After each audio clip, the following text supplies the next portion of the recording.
হঠাৎ করে আমার মা একটু অসুস্থ হয়ে পড়েন। ডাক্তার দেখাই, ডাক্তার দেখানোর পর ডাক্তার বলে অপারেশন করতে হবে। এদিকে আমার কোনো ভাইও নেই, সম্পূর্ণ দায়িত্বটা আমার উপর। ছেলে না থাকা যে কতটা কষ্ট সেটা আমার মাকে না দেখলে কখনো বুঝতে পারতাম না। সত্যি বলতে, যাদের ছেলে নেই তাদের মতো অভাগায় পৃথিবীতে খুব কম মানুষই আছে। ছেলে মেয়ে সম্পূর্ণ আল্লাহর দেওয়া দান। ছেলে থাকাটা খুবই জরুরি, না থাকলে তো কিছু করার নেই। আল্লাহ যাকে যেটা চান সেটাই দেন, আল্লাহর উপর তো কোনো হাত নেই আমাদের। যাকে ইচ্ছা ছেলে দেন, যাকে ইচ্ছা সন্তানই দেন না, যাকে ইচ্ছা মেয়ে দেন, তো সেটা একমাত্র আল্লাহর উপর ডিপেন্ড করে। তারপরও এই পৃথিবীটা এত কঠিন একটা জায়গা, যেখানে যার ছেলে থাকে না, কী যে কষ্ট সেটা একমাত্র সেই বোঝে যে আসলে কতটা কষ্ট। সেটা বলতে গেলে আসলে যার সন্তানই নেই তার তো আরও কষ্ট, তাই না? যাই হোক, আমার বাবা মার তো দুটা মেয়ে আছে, ছেলে না থাকলেও তার মেয়েরা তাদেরকে দেখবে। আবার অনেকের আছে মেয়ের জামাইগুলো এত বেশি কেয়ারিং হয় শ্বশুর শাশুড়ির প্রতি, সেটা হয়তো আমাদের ভাগ্যে নেই। আমাদের বাবা মাকে আমাদেরই দেখতে হয়। জানি না আছে কি না, আমার হাজব্যান্ড মোটেও কেয়ারিং না। তার বাবা মা ছাড়া সে পৃথিবীতে কাউকে অত বেশি ভালোবাসে না। সে শুধু তার বাবা মাকেই চেনে, শ্বশুর শাশুড়ির প্রতি তার কোনো দায়িত্ব কর্তব্য নেই।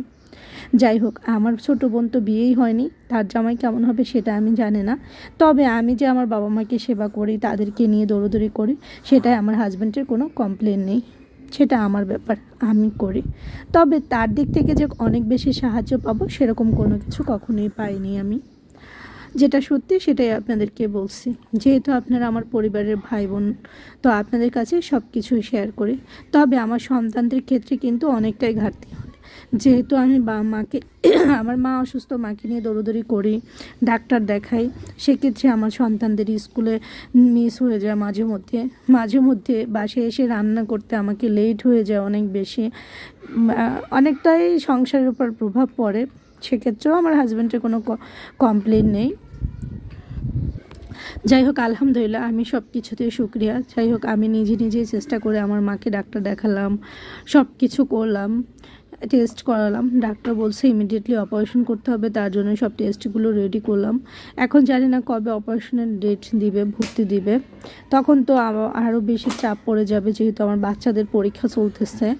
আসলে আল্লাহই সব কিছু সাহায্যকারী, সব কিছু সমাধানকারী। জানি না কীভাবে কি সমাধান করব। মাকে ব্লাড টেস্টে ওখানে বসায় রেখে চলে আসছি বাসায়। 2 ঘন্টা পরে যে একটা ব্লাড দেওয়া লাগবে, ওটা শুধু আম্মু দিয়ে আসবে। আর আমি বাসায় আসছি, রিক্সায় বলে আসছি চলে আসবো। এভাবে করে বাসায় এসে রান্নাবান্না করতেছে দ্রুত, যেহেতু আমার বড় ছেলে প্রাইভেট আসছে বিকালে, ছোট ছেলে প্রাইভেট আছে, রান্নাবান্না করে খাওয়াতে হবে। আপনাদের ভাইয়া বাসায় আছে, সব কিছু মিলে আসলে তাড়াহুড়ো করে রান্নাবান্না করতেছিলাম এখানে। এর মধ্যেই আম্মুর 2 ঘন্টা শেষ হয়ে গেছে। আম্মু বাসায় চলে এসে আমাকে রান্নায় হেল্প করছে। মায়ের এরকমই, মেয়েদের কষ্ট সহ্য করতে পারে না। আর এদিকে ছোটো বোন সকালে হোস্টেলে গিয়েছিল, সেও আসছে মাকে দেখতে। যে আমরা 2 বোনই শুধু, আমাদের ভাই না থাকা আসলে পৃথিবী সত্যি অভাগা মেয়ে আমরা।